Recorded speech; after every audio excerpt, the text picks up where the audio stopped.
அண்மை செய்தி. சென்னையை அடுத்த புழல் ஏரிக்கு நீர்வரத்து வினாடிக்கு 4460 கனஅடியாக அதிகரிக்கப்பட்டிருக்கிறது. அது குறித்த ஒரு அண்மை செய்தியை தற்போது பார்த்து வருகிறோம். மேலும் விவரங்களோடு இணைகிறார் செய்தியாளர் பிரபு. வணக்கம் பிரபு, விவரங்கள். வணக்கம். திருவள்ளூர் மாவட்டத்தில் தொடர்ந்து கனமழை பெய்து வருவதன் காரணமாக நீர்பிடிப்பு பகுதிகளில் உள்ள நீர்நிலைகள் தொடர்ந்து நிரம்பி வருகிறது. இதன் காரணமாக குறிப்பாக சொல்ல போனால் சென்னை மக்களின் முக்கிய குடிநீர் ஆதாரமாக திகழும் பூண்டி சத்தியமூர்த்தி நீர்த்தேக்கம், புழல் நீர்த்தேக்கம் மற்றும் செம்பரம்பாக்கம் சோழவரம் ஏரிகள் வெகுவாக நிரம்பி வருகிறது. குறிப்பாக பூண்டி ஏரியின் அதாவது புழல் ஏரியின் 21.20 அடி உயரத்தில் தற்பொழுது 20.71 அடி உயரமும் 3300 மில்லியன்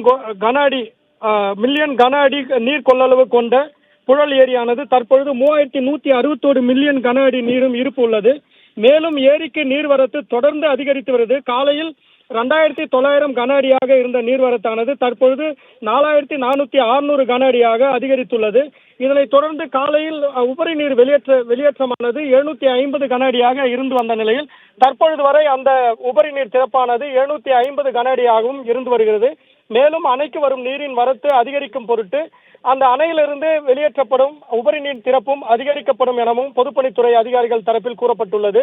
குறிப்பாக இன்று 4 மணி அளவில் 750 கன அடி உபரி நீரானது 1000 கன அடியாக உயர்த்தப்படும் எனவும் ஏற்கனவே பொதுப்பணித்துறை அதிகாரிகள் தெரிவித்துள்ளனர். விவரங்களுக்கு நன்றி பிரபு.